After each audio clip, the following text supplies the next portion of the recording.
بسم الله الرحمن الرحيم الحمد لله رب العالمين والصلاة والسلام على سيدنا محمد وعلى آله وصحبه أجمعين أما بعد. So we've had a bit of a break because of logistical issues, and the last lecture that we had was concerning, who can remind me? The Umrat al-Qadha. We talked about the Umrat al-Qadha, and now we have one major incident before the grand finale of the conquest of Mecca. And this major incident is the Battle of Muta. So the Battle of Muta will take this lesson and our next lesson, inshaAllah ta'ala. And next week will be our final Seerah for the year, for 2013.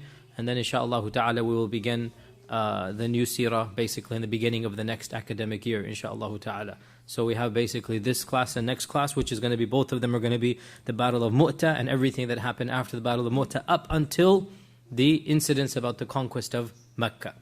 Now, the Battle of Muta has a naming problem. And that is, what do we call this battle? Do we call it Ghazwat al-Mu'ta or do we call it Sariyat al-Mu'ta? The majority of scholars have called it Ghazwat al-Mu'ta, but this is a little bit problematic because what is the definition of a Ghazwa? The Prophet Muhammad participated along with it. And Mu'ta was not one in which the Prophet participated in. And yet, pretty much the majority of early scholars and even medieval scholars, they called it Ghazwat al-Mu'ta. Why did they go against their own, if you like, methodology for this particular battle? One simple reason, and that is the quantity of people who participated. The quantity of people who participated in Mu'ta was far more than the quantity of any other Sariyah. In fact, it was more than the quantity of most Ghazawat. How many people participated in Mu'ta? 3,000 Sahaba.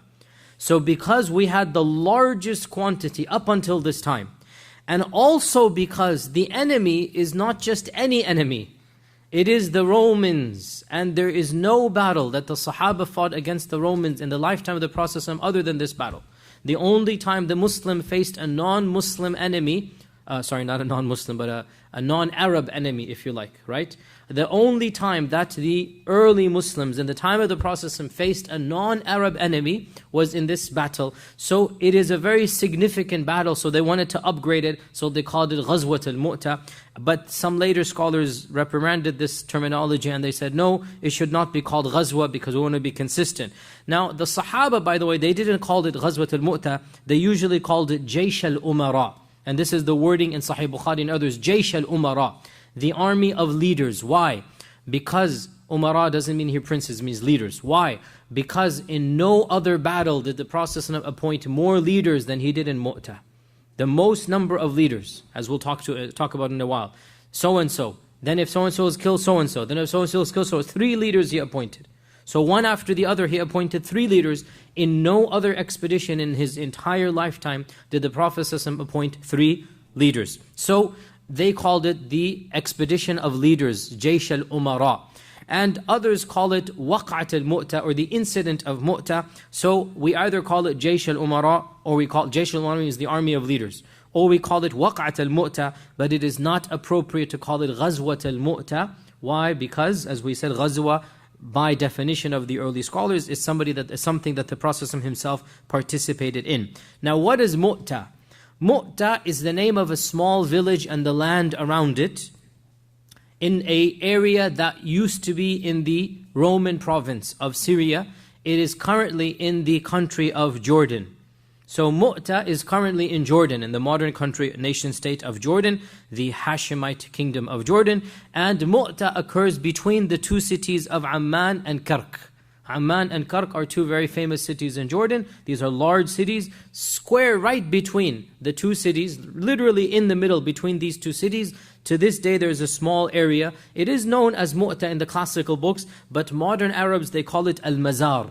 And Al-Mazar is a village. That is, Mazar literally means the mausoleum. And it is called Al-Mazar because the 3 Sahaba are buried at that village.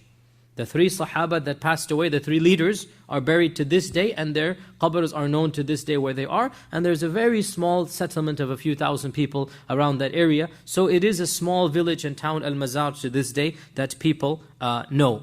Now, why did Mu'ta take place? And frankly, the answer to this question is not easy. we don't seem to have a lot of details about why such a large expedition went all the way up north at this time. And we have to kind of extract informations and reasons.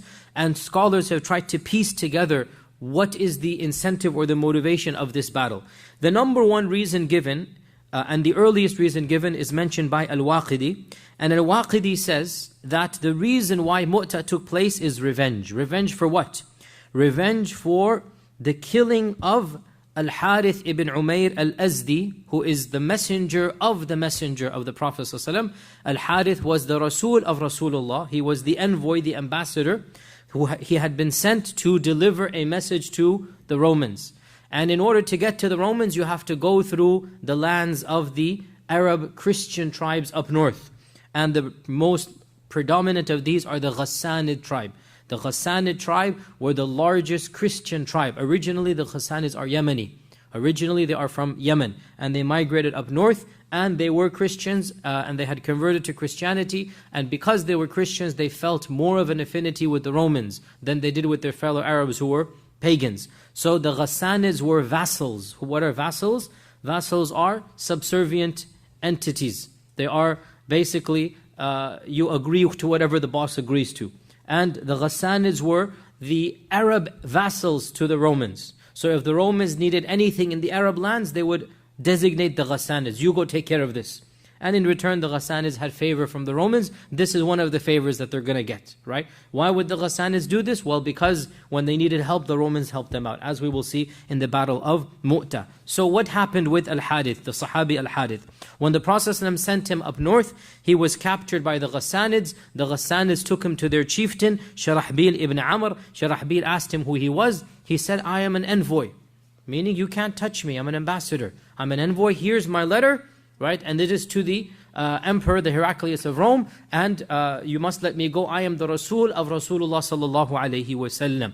And Shurahbil mocked him, tied him up, tortured him brutally, and with his own hands killed him.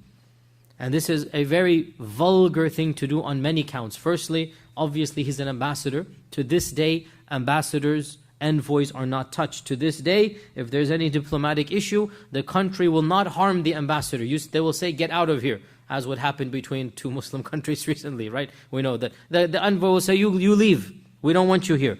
But the ambassadors, the envoys, the diplomats are never killed. This is the general rule of humanity.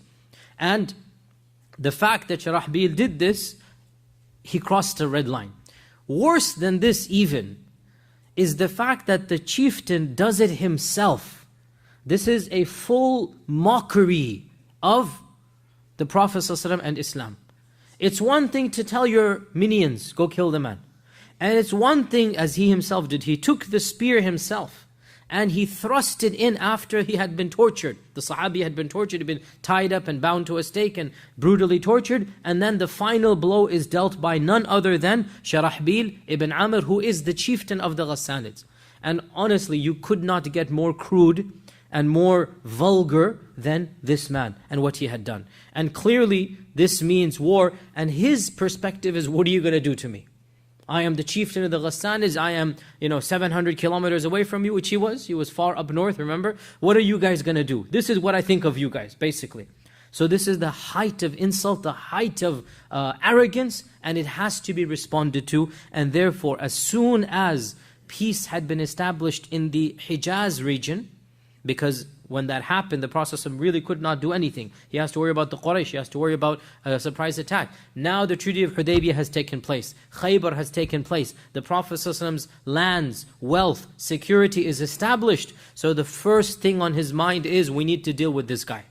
Right? So that is the first reason given, and frankly it is a very good reason in and of itself.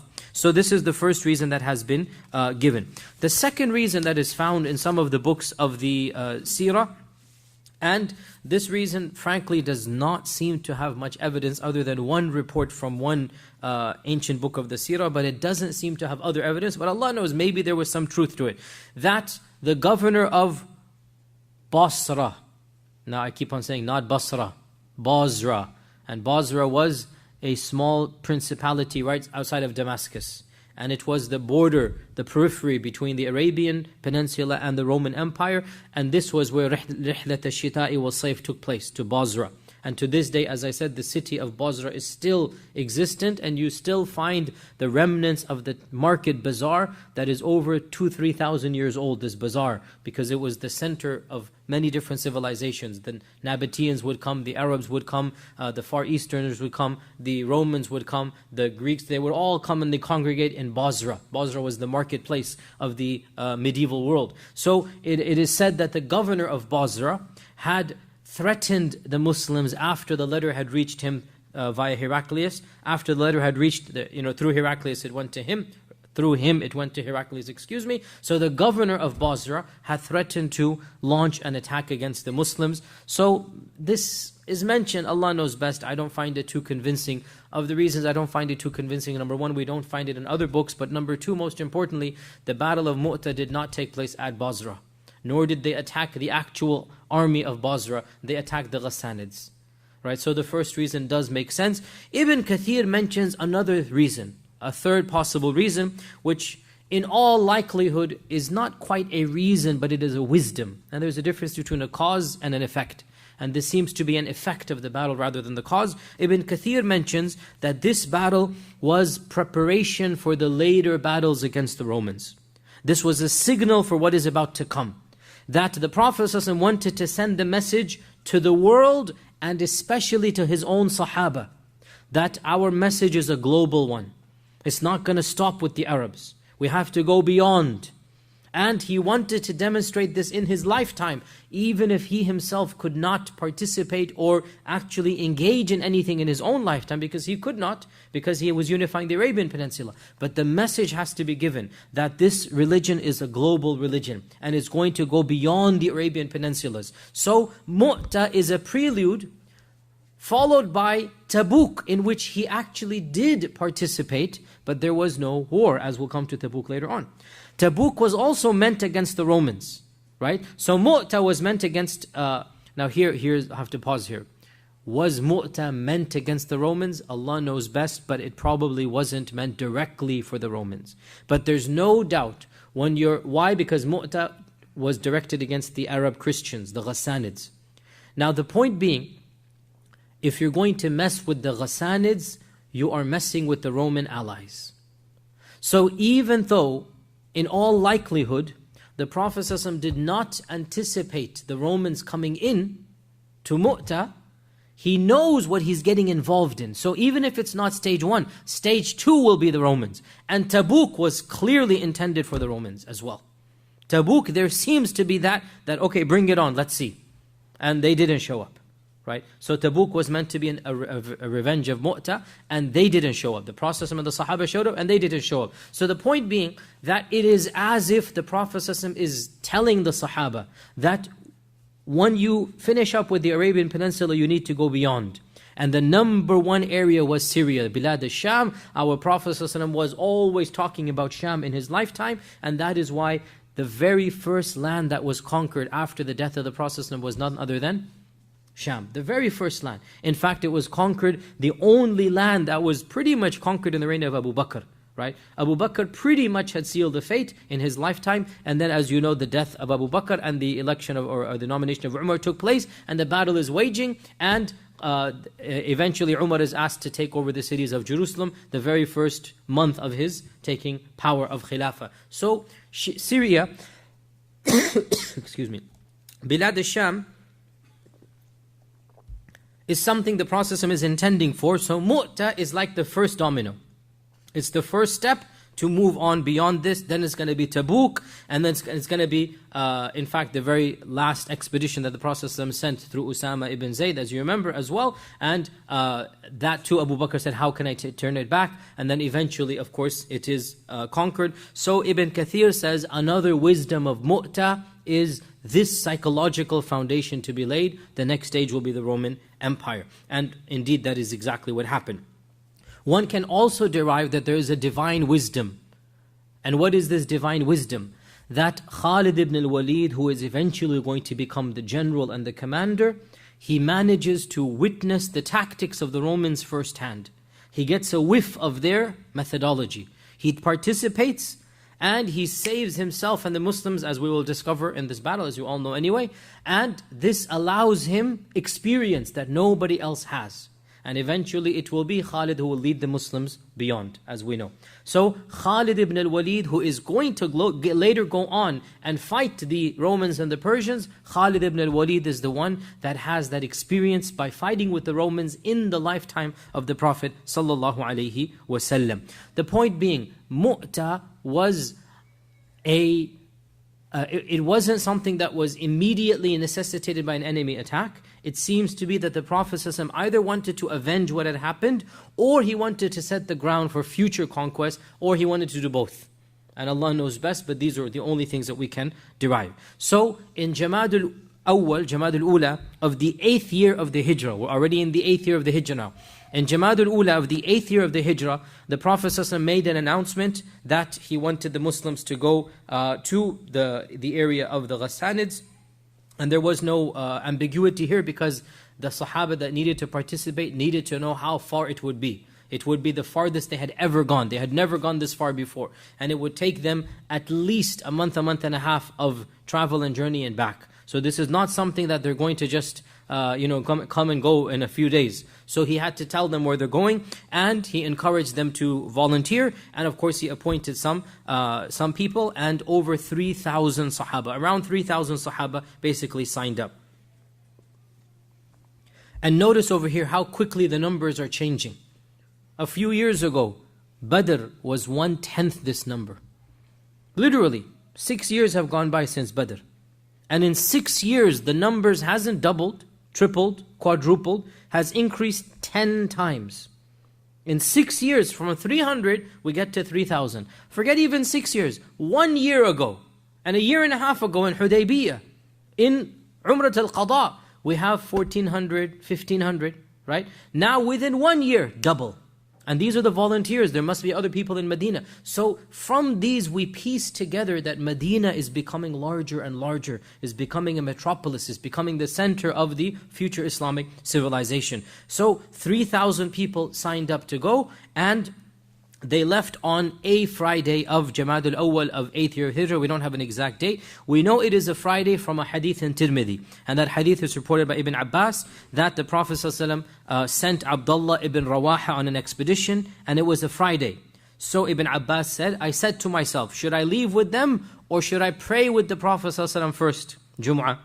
Then he said, let me pray with the Prophet ﷺ, Jumu'ah, then catch up to the army later on. So the scenario is as follows. The army is leaving in the morning, maybe 8, 9 o'clock, at the crack of morning basically.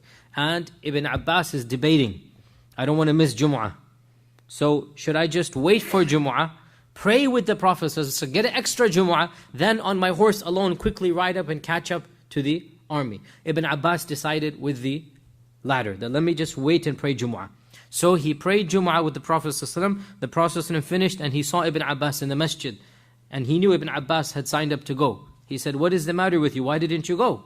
Ibn Abbas said, Ya Rasulullah, I wanted to pray with you and then catch up with them. He thought he wanted to get extra reward by praying Jumu'ah. So the Prophet ﷺ said that if you were to give sadaqah of all of the money of this world, you will not be able to get the reward of that having left early with them. The few hours that they have extra above you, you would not be able to get that reward back. Meaning, you sacrifice the bigger reward for the smaller reward.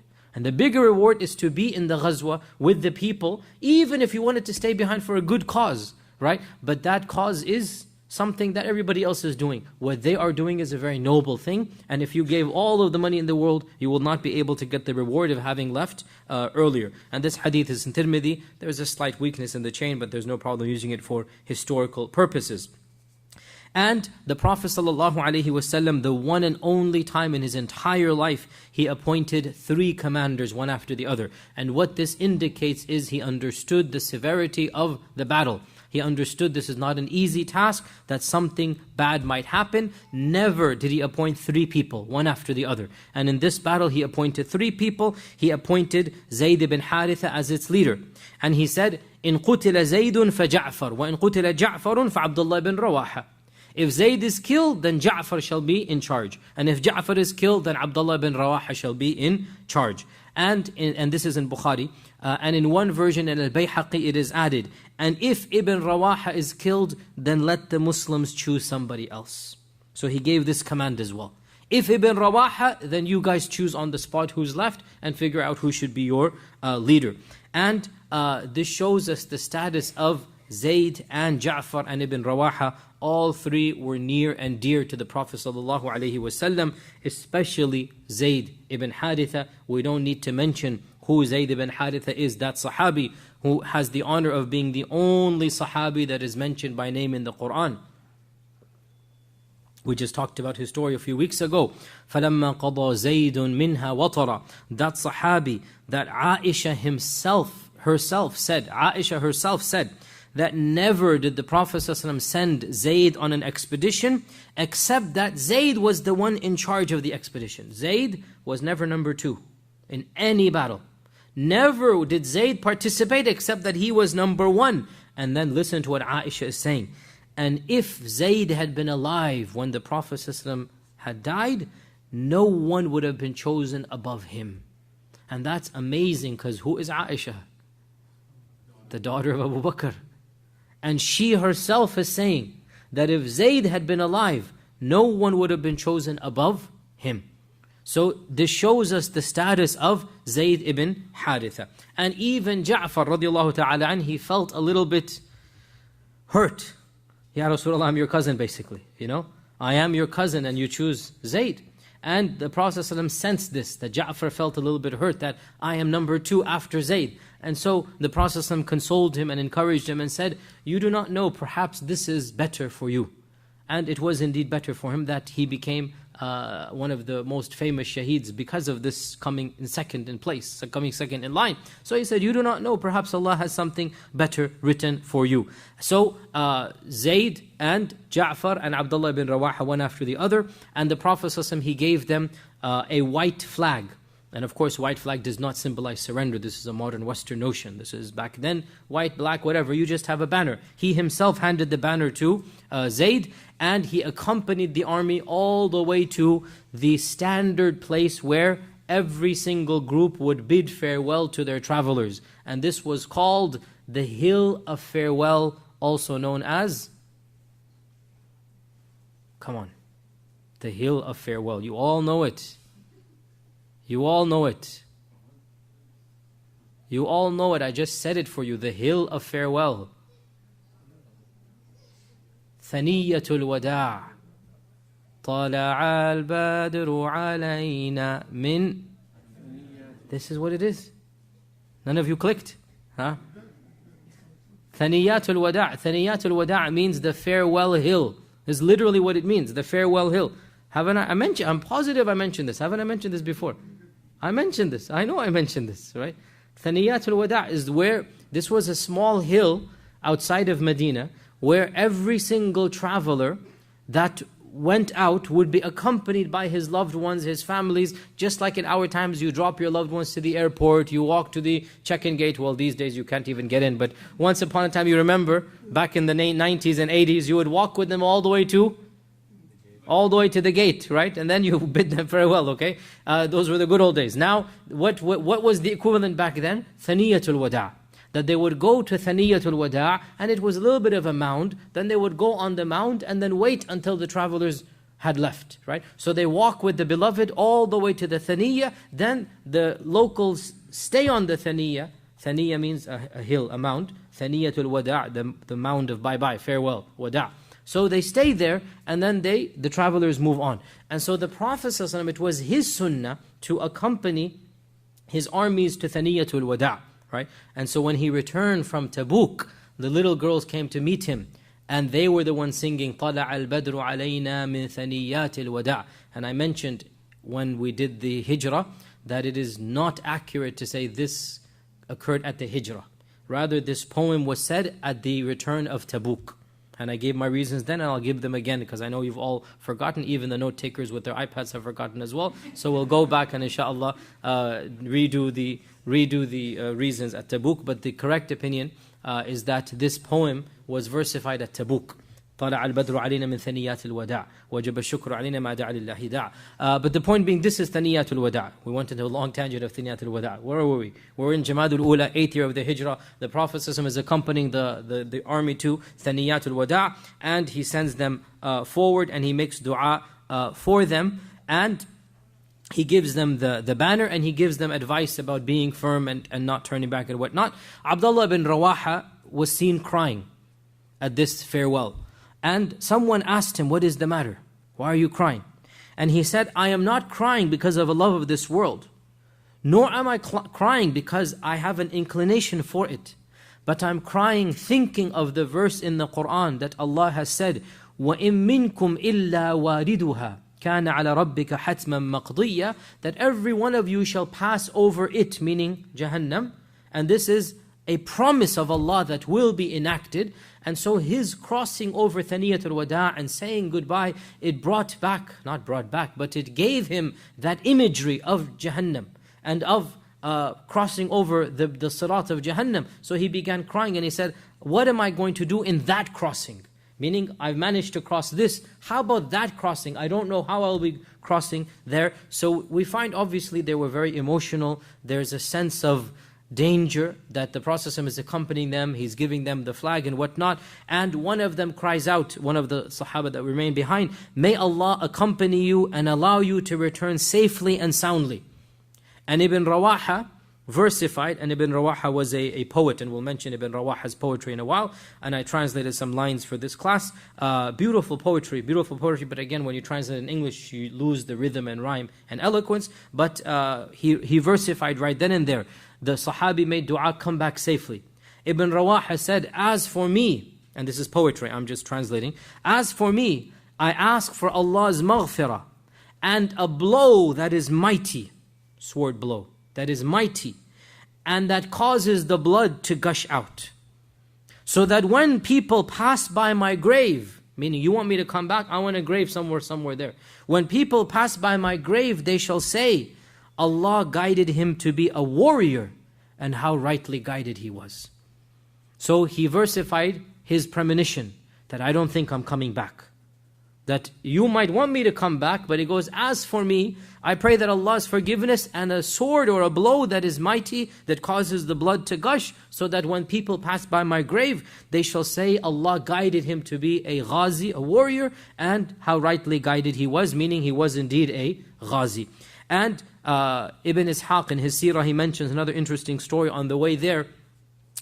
Zayd ibn Arqam is a famous Sahabi, we've done his story, or his name has come up here and there. Zayd ibn Arqam was a young man, and he was an orphan who had been adopted by, not adopted, but taken care of by Abdullah bin Rawaha. So he's a distant relative of Abdullah bin Rawaha, so he's growing up in his household. So Zayd is riding on the camel with Ibn Rawaha.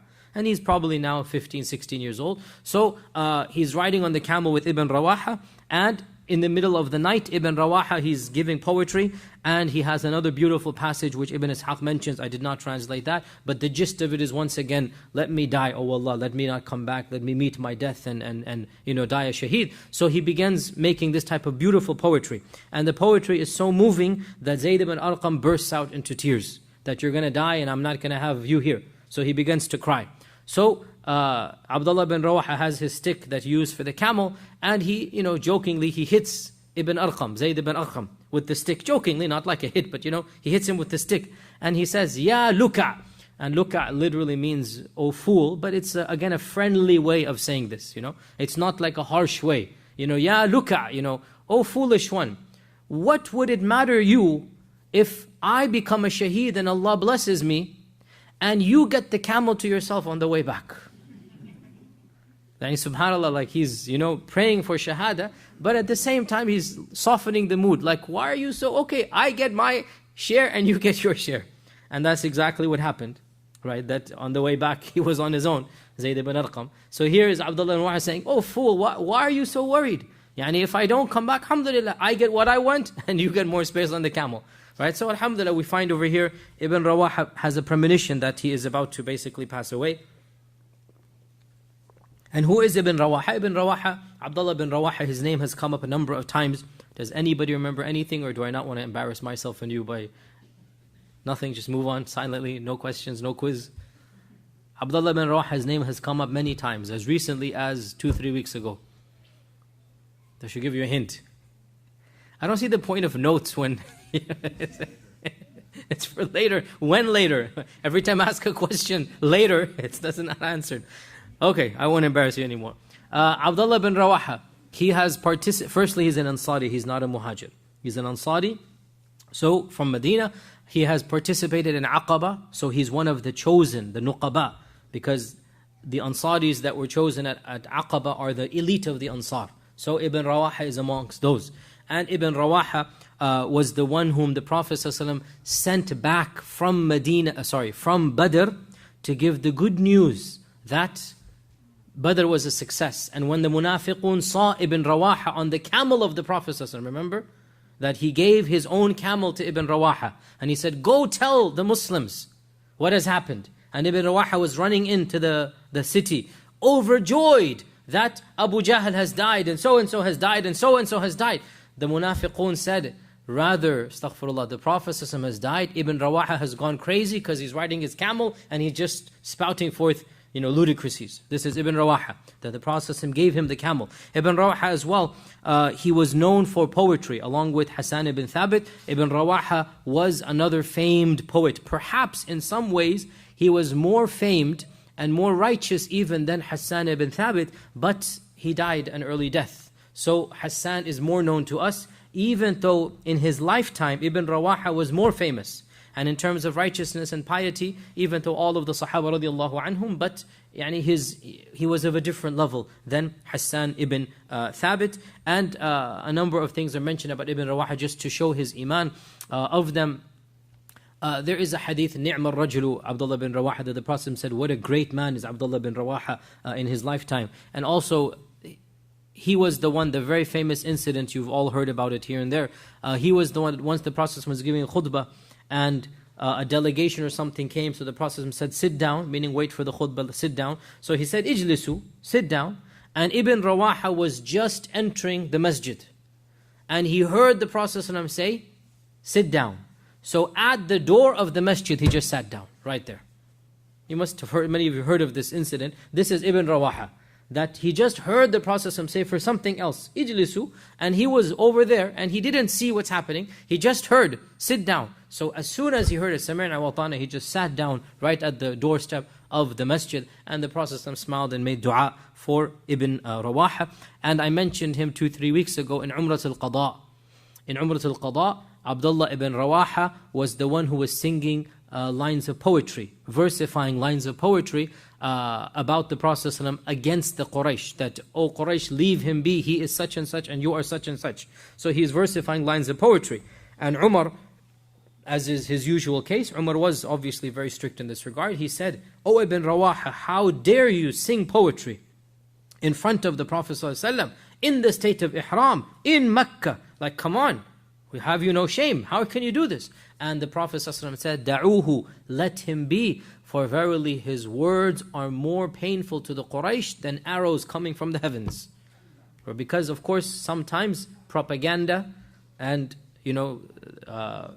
PR is sometimes more painful than physical. So he said, let him be, this is what he needs to be doing. And of course, I've said this many times before, so poetry is a weapon of the people of the past, and in our times it is media and internet and other things of this nature. We need to use the tools of our times to do what the Prophet ﷺ allowed the earlier Sahaba to do. So this is Abdullah ibn Rawaha. He has a whole stellar legacy, and he is a poet, and in fact, even in this battle of Muta, there are entire passages which we don't have time to go over. I'm just giving you tidbits. On his way there, in the battlefield, he has poetry before he passes away. All of this, we just have tidbits, and we have to this day recorded. Nonetheless, so they're on their way to basically what is now Jordan and the peripheries of Syria. And they march to the land or the province of Ma'an. And Ma'an is basically in the country of Jordan. But it appears that the Ghassanids panicked. They heard that a large group of Muslims, larger than any that had ever left Medina, appeared. And they panicked, and they sent out emissaries to every one of their allies, including the Romans. So they sent out emissaries to a number of other Christian Arab tribes. And these were the tribes such as Lukham or Judham or Alqin. These are all Christian Arab tribes. Al-Lukhami is another famous Arab tribe, and Judham is another famous Arab Christian. All of these are Christian Arab tribes, and because they were Christian, so they had a good relationship with the Ghassanids. And he also sent an emissary to the Romans. Now here we have one or two early Seerah books make a mistake, and they said Heraclius himself responded and came down to fight. And this is a very clear error, because Heraclius himself never fought the Muslims. And even later on, when the conquest took place of Jerusalem and whatnot, and Heraclius is still around, Heraclius never participated directly against the Muslims. How could he, when he knew that this was a prophet of Allah, how could he himself, he never participated. Not that we're exonerating his kufr, he died a kafir. But he was not that foolish to face the Muslims in battle. His generals, his armies, his lieutenants, they faced, but he himself never appeared in battle against the Muslims. And one book of Seerah mentions this, and it is a mistake. One early book. Later books don't mention this, and even Ibn Ishaq does not mention this. This is a mistake that they're just trying to exaggerate that Heraclius himself came. He did not come. And therefore, Arab Christian tribes, the Ghassanids, the Lukham, the Judham, Alqin, 4 or 5 other tribes, they all gathered together, and the Romans sent a small contingent as well. So all of these gathered together before the Muslims made their way into Muta. So they're still a few journeys away, a few days away, and the news spreads, so the Ghassanids take precaution. And that precaution means thousands of people have gathered together to defend and fight against the Muslims. Now, how many people gathered together? The standard number that is mentioned in many classical books is 100,000. 100,000. And some books even mention 150,000. In one book, As-Suhaili, in the medieval times, he mentions 200,000 Roman soldiers came. And the fact of the matter is, we need to be a little bit more critical. The Arab tribes in totality did not number 100,000. How could 100,000 come and fight against the Muslims up north? The fact of the matter is, it is human nature. Astaghfirullah, I'm not accusing the early historians of lying, but it is human nature to read in larger numbers. You see a crowd and you read in larger numbers. And in fact, this is a well-known psychological phenomenon which has been clearly documented. Even I remember when the elections were taking place between the previous president here in this country. So the supporters of both camps would be eager to point out how large their own rallies were and how small the other rallies were. And there was a blog that was documenting the same rally. When reported by MSNBC would have this number, when reported by Fox would have this number. Right? The same rally. And there was a blog that was tallying that this rally is estimating 500 and they're estimating 5,000. The same rally. Right? And the number was hugely different. And it's really a matter of judgment. Like you see a large number and you just assume 100,000. The fact of the matter, we have to be a little bit more critical. The Romans would never have sent 100,000 against the Persians. How would they send it against some Muslim Arabs at this time? They would not have been viewed as any major threat. If anything, there were probably a few hundred, max 1,000 Roman infantry, and the rest, a few thousand Arabs had come together. There's no doubt that the Muslims were outnumbered double or triple. One modern Muslim author, this interesting story of this guy, I don't have time to get into it, but he's actually a Pakistani general who became a practicing Muslim and wrote a lot of good books about the battles of the Prophet, and he wrote a very good book translated into English about Khalid ibn al-Walid. And he was a general in the Pakistani army, and he dedicated a lot of time to studying the battles of the Prophet and the battles of Khalid ibn Walid. And he estimates, he has gone to all of these sites and looked at all of the evidence, he estimates that max there were maybe 10,000 people. This is a more reasonable figure than what is traditionally narrated of 100,000. It's a bit of a, human exaggeration that such a large number could never have come out of nowhere so quickly to fight against a group that internationally had not yet had any major victory. The Muslims were not viewed as any international threat by the Romans yet. They have not even done anything to the Romans, so the Romans did send a contingent. We know this for a fact. Another point is, now that the Romans are involved, we have records from the Roman side. We'll talk about that next week, inshallah.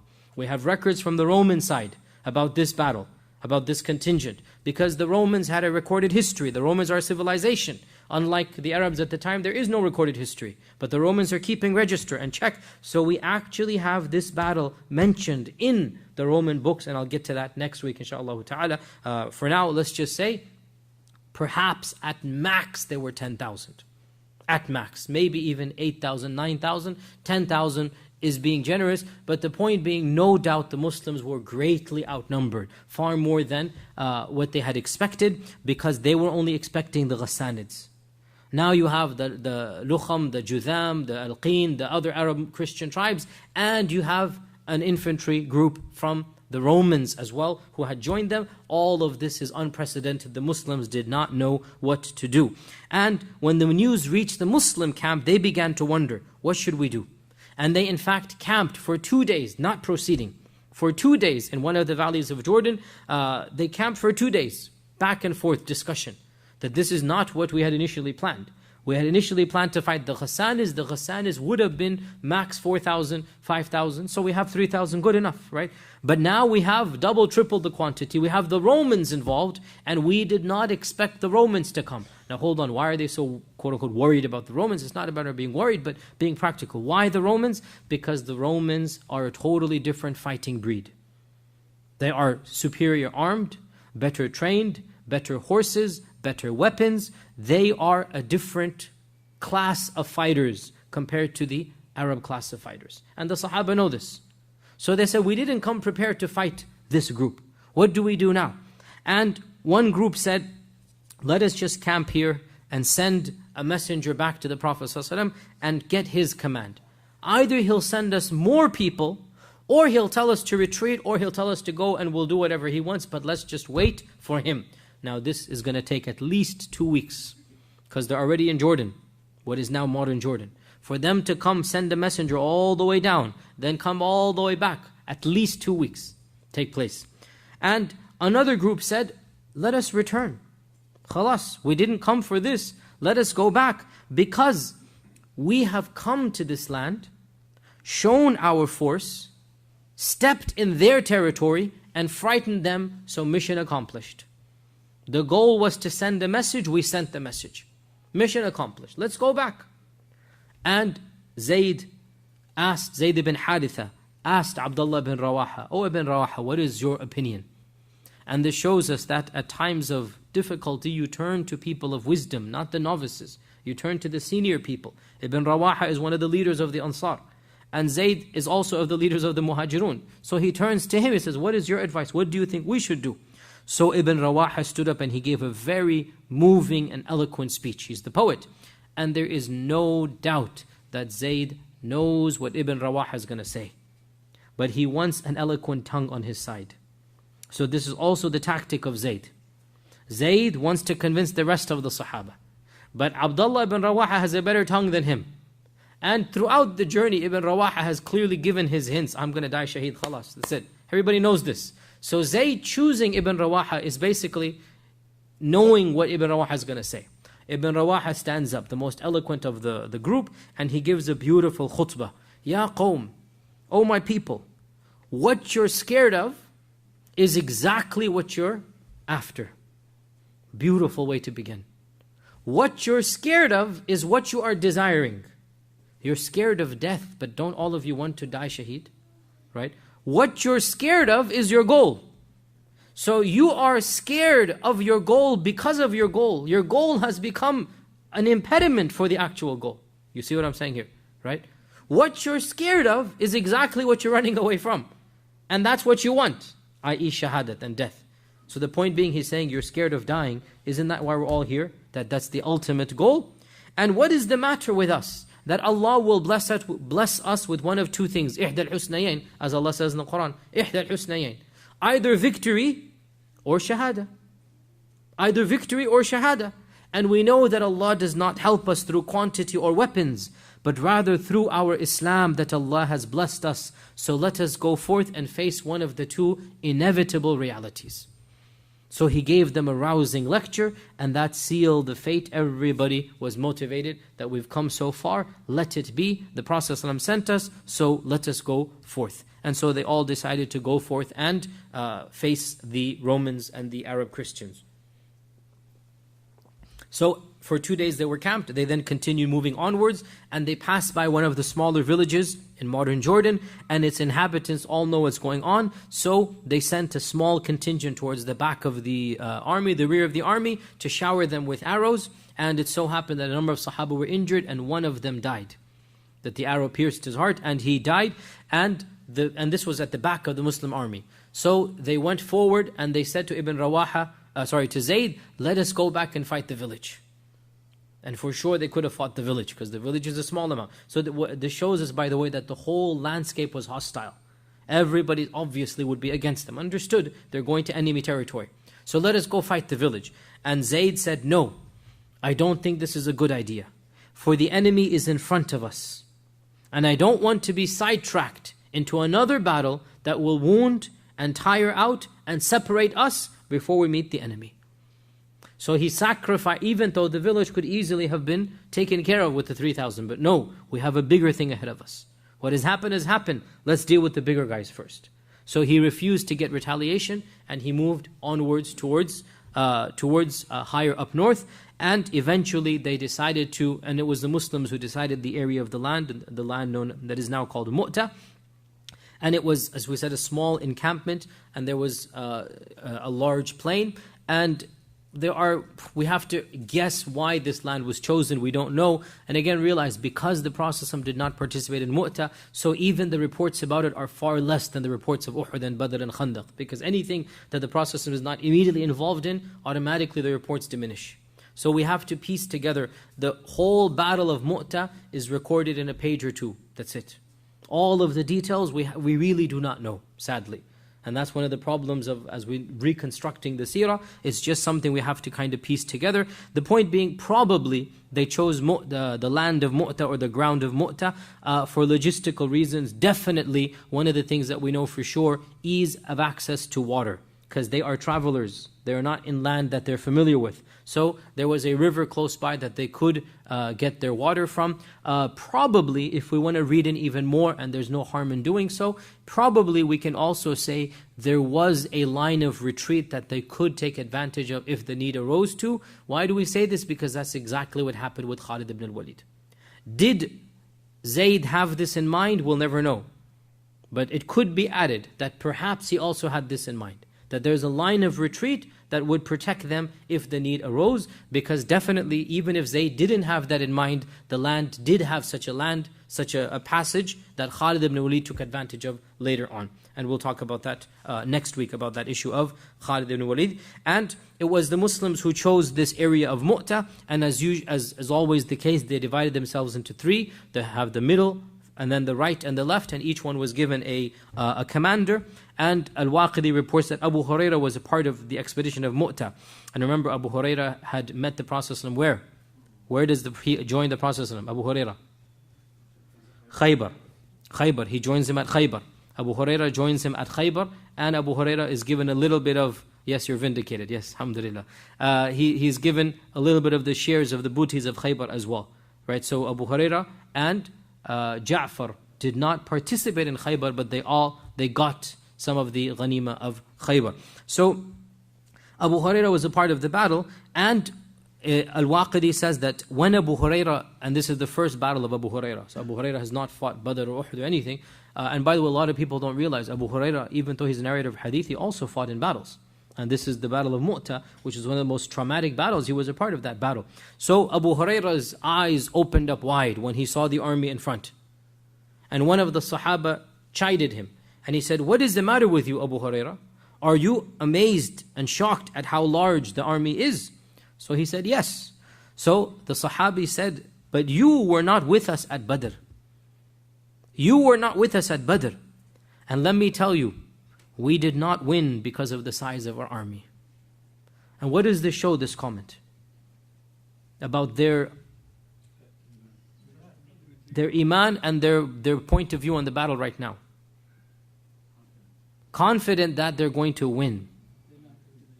They are not walking into a suicide. This is the point here. They are not thinking, oh khalas, just because we're 3,000 and they're 10,000, 9,000, we're going to lose. No. They believe they're going to win and be victorious. And this is the attitude of the Muslim. The Muslim does not walk into a suicide attack. This is not what the Sahaba did, and what some modern scholars use to try to justify, quote unquote, these suicide attacks and bombings that some people do in our times. Wallahi, the Seerah does not demonstrate this at all. Here we have Mu'ta, which was one of the most traumatic or difficult battles. Yet the view of the Sahaba is what? We will win. We're going to win. Now, wanting Shahada is not the same as suicide.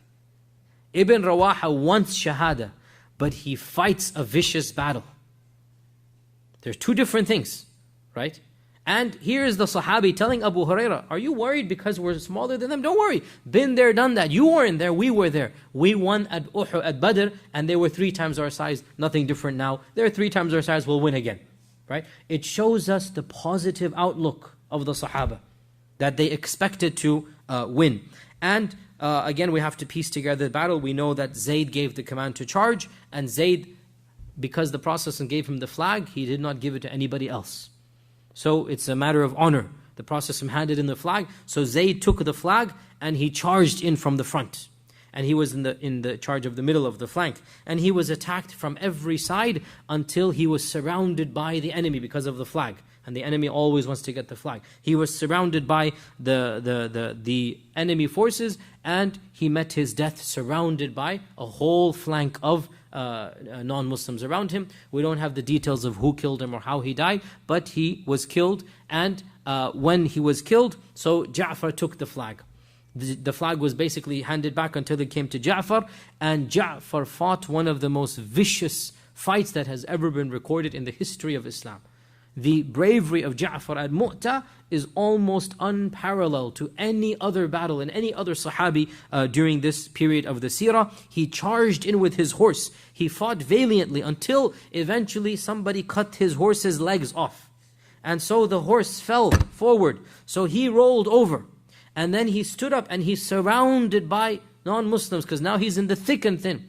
And he single-handedly, while holding on to the flag with one hand, single-handed now, literally single-handed now, he is fighting the people around him.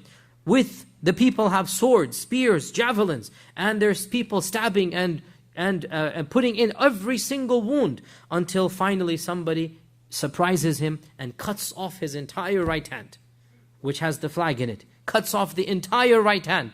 And before even the flag can hit the floor, the left hand comes in, swoops down and takes the flag.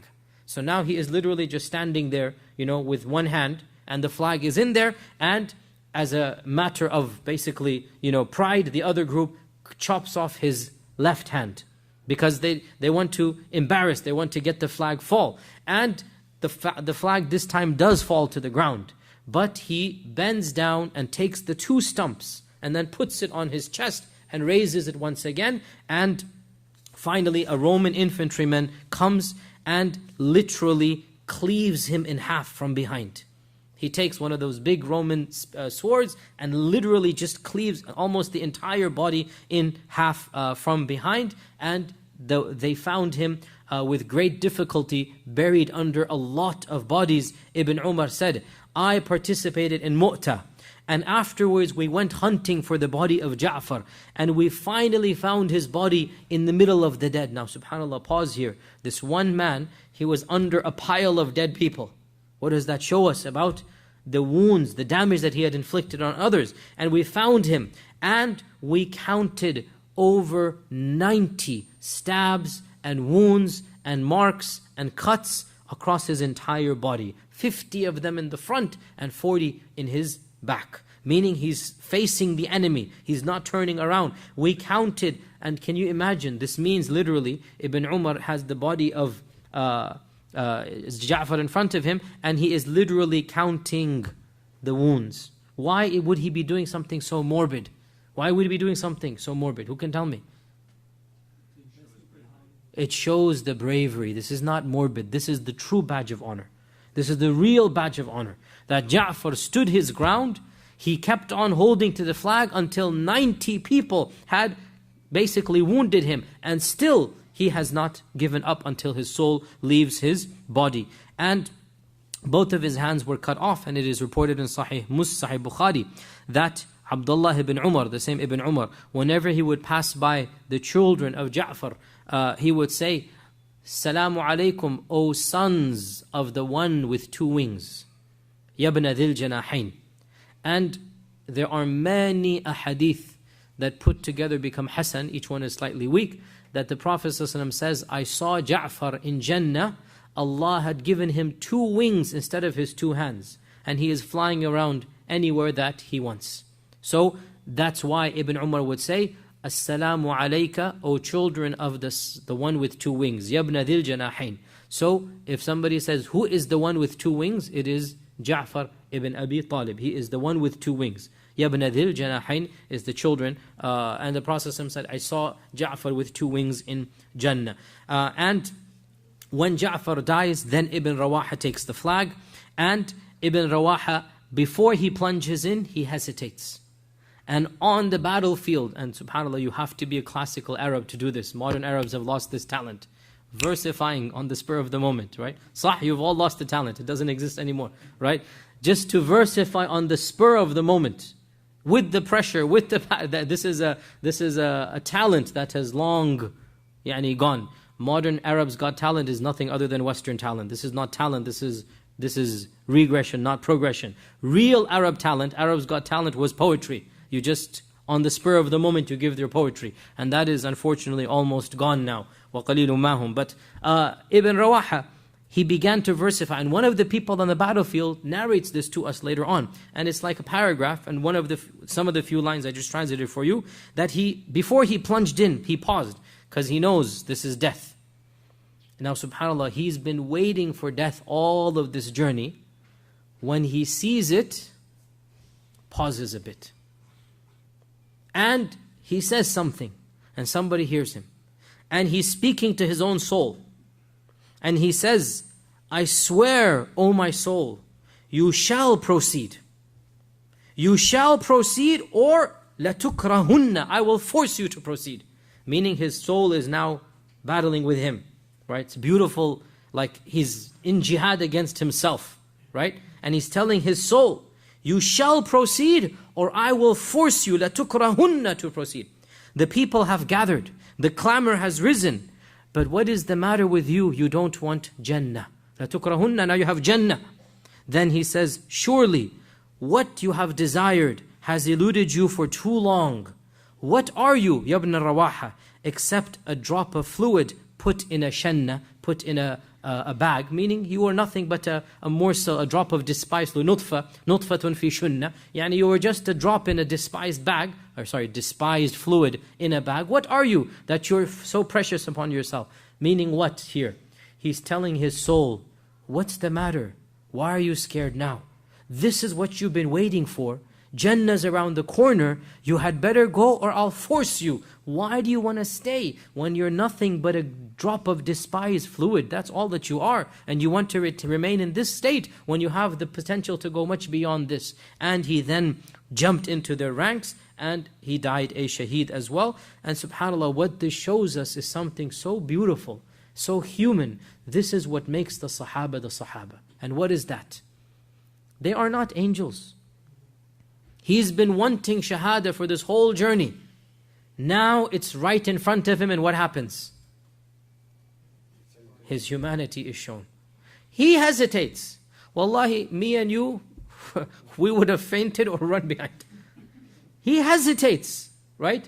We could not even lift the sword that he had in his hand. Wallahi, we could not. I don't think anybody here really could even handle that sword and the instruments that they have. Have you seen the things that those Sahaba used, right? So he hesitates. What is bravery? Bravery is to conquer your fear. It's not to not feel fear. Then if you didn't feel fear, you're not a human. Bravery is to conquer your fear. He feels the fear. Then what happens? He conquers it. And wallahi, to me, now some people might read in, and some have done, those who want to make fun of the Sahaba, you know, the other groups and whatnot. So they make fun of this. They say, oh, this Sahabi is now, scared of death and whatnot. Wallahi, subhanallah, this is not fear, this is bravery. This is the essence of bravery. And it shows us the humanity, that he's so close to death, but who amongst us can just walk in like this? So he's debating, and then finally his Iman gets the better of him, and he eventually goes in and he dies a shaheed. And then Thabit ibn Arqam from the Ansar, he was a Badri, he was a famous Sahabi from the Ansar. Thabit ibn Arqam, when the flag falls, Thabit jumps in and gets the flag and runs out of the melee, and he takes refuge in a little bit of area behind the army. And it is allowed in our religion. Allah says in the Quran that you may turn your back if you're trying to regroup. إِلَّا مُتَحَرِّفًا لِقِتَالٍ. So he turns his back and runs away because he wants to get the flag to safety. The flag is the symbol of safety. And he runs back into the safer area and he says, "Halummu ilayya, O Muslims, come to me." So the battle is taking place 20, 30 meters away, 50 meters away. The battle is taking place. We need a new leader. So whoever is there, come quickly around me. So the Muslims regroup because he has the flag. And he's not Zayd, and he's not Ja'far, and he's not Ibn Rawaha. It's pretty clear all three are gone. He's holding the flag. And when a group come around him, he says, "Quickly choose a leader amongst you. Who will be our leader?" And he's holding the flag and he says, "Who's going to be the leader?" Obviously somebody's going to say, "You." Obviously, it's human nature, right? "You be the leader." And he says, "No way, not me. Choose somebody else."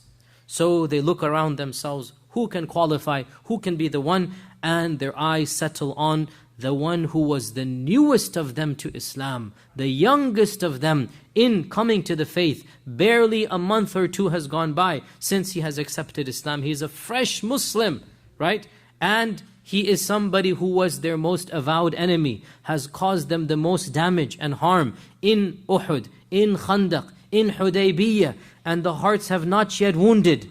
The wounded hearts have not yet healed, right? Because in the end of the day, he has done what he has done, right? So many of them have lost their lives, their relatives at Uhud because of this one man. And he's the youngest of them. But Islam forgives everything. And situations like these call for leadership. So all eyes turn to Khalid ibn al-Walid. And Khalid, when he sees all of this, he says, "How could I?" Meaning, and of course he understood, I am who I am. Now we think of Khalid as Saifullah. Remember, at this stage, he is the newest Muslim. He is fresh into this religion. He has a history of hatred and animosity and killing, right? And his father, Al-Walid, how many verses in the Quran against him?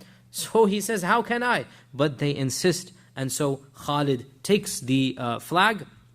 And next week we'll talk about what happens with Khalid. But this week I wanted to just conclude with something that's taking place simultaneously in Medina. So what happens with Khalid we'll do next week. This week we just do one or two hadith and then finish off for today. That as this is unfolding in Muta, almost 700 kilometers, 800 kilometers away, as this is unfolding in Mu'ta, the Prophet ﷺ is vividly describing every detail of the battle simultaneously. As it is taking place in Mu'ta, he is talking about it in the masjid in Medina. All the Sahaba have gathered live updates. And he is telling them in graphic detail exactly what is happening. And this hadith is in Bukhari and Muslim, and it's very rigorously authentic, that Anas ibn Malik said, and Anas is the child, he's in Medina, Anas is not in Mu'ta. Anas ibn Malik said that the Prophet ﷺ told us about the deaths of Zayd and Ja'far and Ibn Rawaha before the news reached us. Meaning, before the messengers came, the messenger is telling us. Right? Before the people came from the battle, Rasulullah is telling us. And he said, Zayd took the flag and he was killed. And Ja'far took it and he was killed. And Ibn Rawaha took it and he was killed. And Anas said, and his eyes were crying, sallallahu alayhi wasallam. His eyes were crying until he said, حَتَّى أَخَذَهَا سَيْفٌ مِّن سُيُوفِ اللَّهِ تَعَالَى, until a sword from the swords of Allah took it, and Allah gave him victory at his hands. This hadith is in Bukhari. Aisha narrates an even more moving episode. And this is also in Bukhari. Aisha says that when the news of the death of Ibn Haritha and Ja'far and Abdullah ibn Rawaha came, the Prophet ﷺ sat down and grief was clearly visible from him. Subhanallah, he is so emotionally hurt now. He has to physically sit down. And we all know when a very big news comes to us, we cannot even stand up. We have to just sit down. Can you imagine the stress and the pain and the anguish? Zayd ibn Haritha, the one who, as we know the story of Zayd, when his own father and uncle came to free him from slavery, and this was before Islam, and the Prophet ﷺ said to Zayd, your father and uncle have come, go, you are free, right? And Zayd is shocked, you want me to go back with them? And he turns to him, what did you tell them? And he didn't say, Ya Rasulullah, he's not Rasulullah this time. What did you tell them? And he says, I left the matter to you. The two of them are going back and forth, right? That I left the matter to you. And he tells his father and uncle, in that case, I will never choose this man over anybody else. And his father says to Zayd, oh my son, you will remain a slave with a strange tribe rather than come back a free man with your father? You will remain a slave as a stranger rather than come back as a free man with your father? And he says that, oh my father, the love that this man has shown me, no one else can possibly show me. And when he said this, that was when the Prophet ﷺ took Zayd in front of the Quraysh, in front of the Kaaba, and he said, this is now Zayd ibn Muhammad. This Zayd ibn Muhammad, the only one whom Allah has honored by mentioning in the Quran. There's no other Sahabi that comes close to this. Abu Bakr comes a distant second by being referenced as a direct pronoun. Direct pronoun. That's nowhere near being a name, right? Allah mentions Abu Bakr, إِذْ يَقُولُ لِصَاحِبِهِ, when he mentions to his companion. Sahibi, Abu Bakr is Sahabi, but that's a direct pronoun. Zayd is فَلَمَّا قَضَى زَيْدٌ مِنْهَا وَطَرًا. This is the Zayd that Aisha says that if anybody had been alive, if he had been alive, no one would have chosen anybody other than Zayd. So Zayd has just died. Somebody whom the Prophet has been gifted at the marriage of Khadija. Almost 30 years have gone by and he's been raising up Zayd. 15 years have gone, no, not 15, sorry, 20 years have gone by. And Zayd has been in his household. Not even 20, 30, it is 30, I'm correct. 30 years have gone by, excuse me, I was right, 30 years. And now Zayd has passed away. Ja'far, remember what happened with Ja'far when he came back at Khaybar? He stood up to kiss him on the cheek. He stood up and he hugged him and he kissed him. And he said, I don't know why I am happier today. The conquest of Khaybar, this fertile land, millions of dollars in our time, or seeing Ja'far. Which of the two has made me happier today? Right? And he has been away from Ja'far again for 13 years. He's been raised up with Ja'far. Ja'far is closer to him in age than Ali. And now Ja'far has just been killed. Right? And leaving behind widows and children. And Abdullah ibn Rawaha, the Sahabi who has been with him from the beginning in Medina. All three have died. And he literally sits down, visibly grieved, crying. Aisha is watching from her curtain, from the room. She's watching. And she is hurt like every wife would be when her husband is hurt. And Aisha says, I was looking at him from the corner of the house, meaning from the curtain. And a man came to him and said, Ya Rasulullah, Nisa'u Ja'far, the women of Ja'far. And he mentioned their crying. This is Aisha reporting. So the Prophet ﷺ told him, go back and tell them to stop. So the man went. And then he came back again and he said, Ya Rasulullah, I stopped them, I prohibited them. Then he mentioned that they didn't listen. So the Prophet ﷺ again commanded him. And again the man returned for the third time. And he says, Ya Rasulullah, the women have overpowered us. The women have overpowered us. I can't do anything. And so the Prophet ﷺ said, then go throw dust into their mouths. فَحْثُ عَلَى وُجُوهِهِنَّ التُّرَابِ عَلَى أَفْوَاهِهِنَّ التُّرَابِ. Go throw dust into their mouths. Then the messenger, meaning this man, goes back, and from the corner of the room, without even him knowing, comes the voice of Aisha, whipping him. Just like every single woman, when she comes to the defense of her husband, then woe to you, and then again woe to you. Nobody can defend a husband better than his wife when she wants to defend. And that when is the big question. But when she wants to defend, then she can defend. And of course, Aisha is going to defend the Prophet ﷺ. And she gets so irritated, she says to this man, the messenger, the meaning the one between him and the women of Ja'far, that rather may Allah throw dust on your nose, not on their women's nose.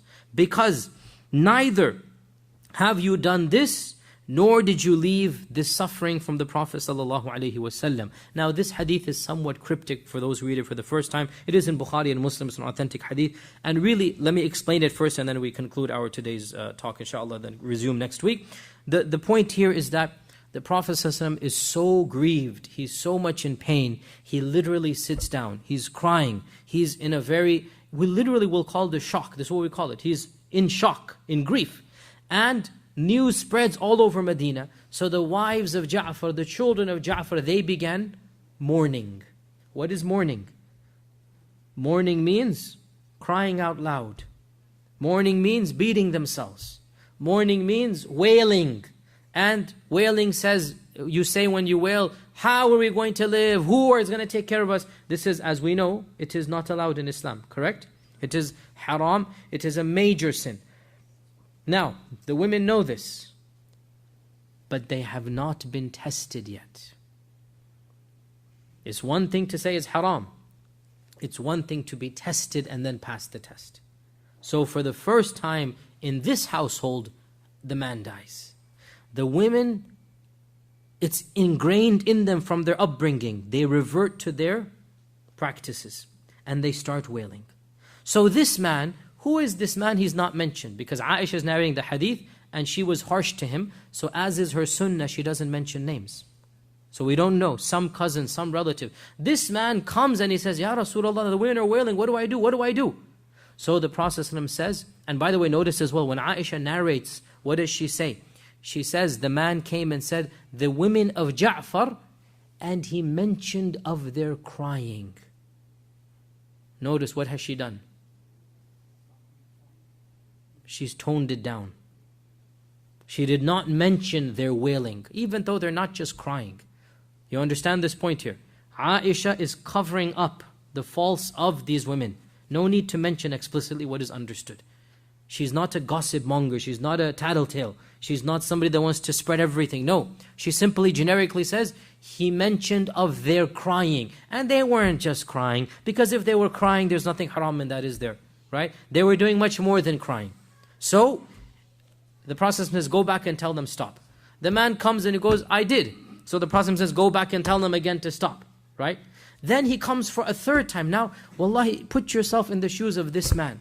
Whoever he was, the cousin or an elder son or whatever, he's confused. He can't control his own women. He's also in shock. His own relative has died. He's trying to get some comfort and help. He's going to the Prophet ﷺ.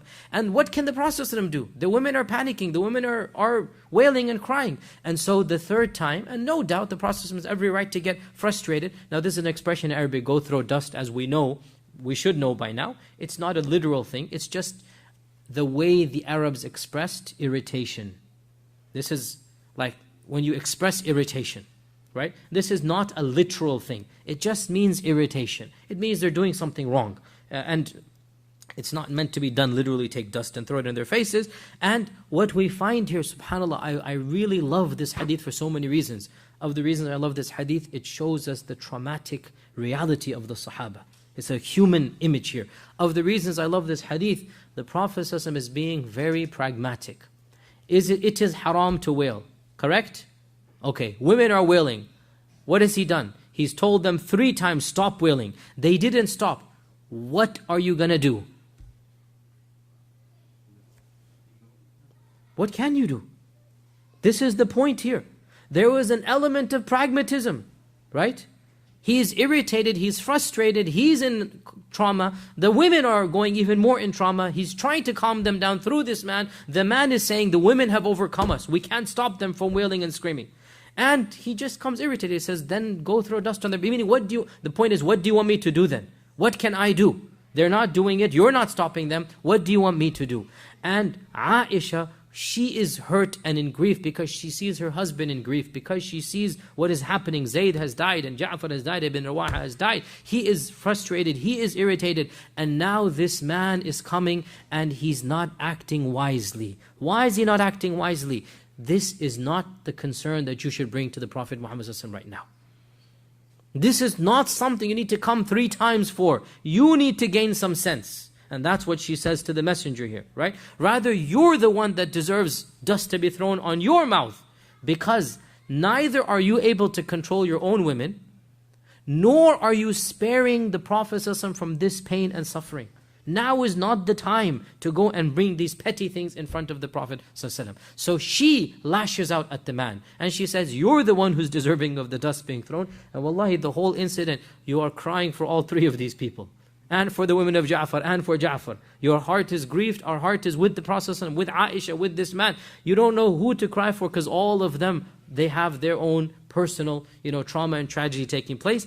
The battle of Mu'ta really had a serious psychological blow. The Prophet ﷺ lost the most beloved person to him, and that was Zayd ibn Haritha, his adopted son. He lost the one person that came the closest to being a real son. He would have been a real son had Allah not revealed in the Quran that ud'uhum li'abaihim. For all sense and purposes, he was the son. As Ibn Abbas said, Wallahi, I had no idea that Zayd ibn Muhammad was Zayd ibn Haritha until Allah revealed Surah Al-Ahzab. Meaning, I had no clue that Zayd wasn't Zayd until Allah told us that Zayd is somebody else. Right? This is the relationship that that the Prophet had with Zayd. And now Zayd has come to an end, Ja'far has come to an end, Ibn Rawaha has come to an end. What will happen in the Battle of Mu'ta? On that cliffhanger note, inshaAllah ta'ala, we will come back next Wednesday, inshaAllah ta'ala, and finish off our Seerah for 2013. As I said at the beginning, this will be, the next week will be our final Seerah for 2013. Then there'll be a little bit of a break, and then we'll come back at the beginning of the new academic year and calendar year, and then resume our Seerah from there. And we are already late, so we'll pause questions to next week, because we'll stop Mu'ta next week, inshaAllah ta'ala. And with that, we give the Adhan and pray Salat al-Isha, inshaAllah.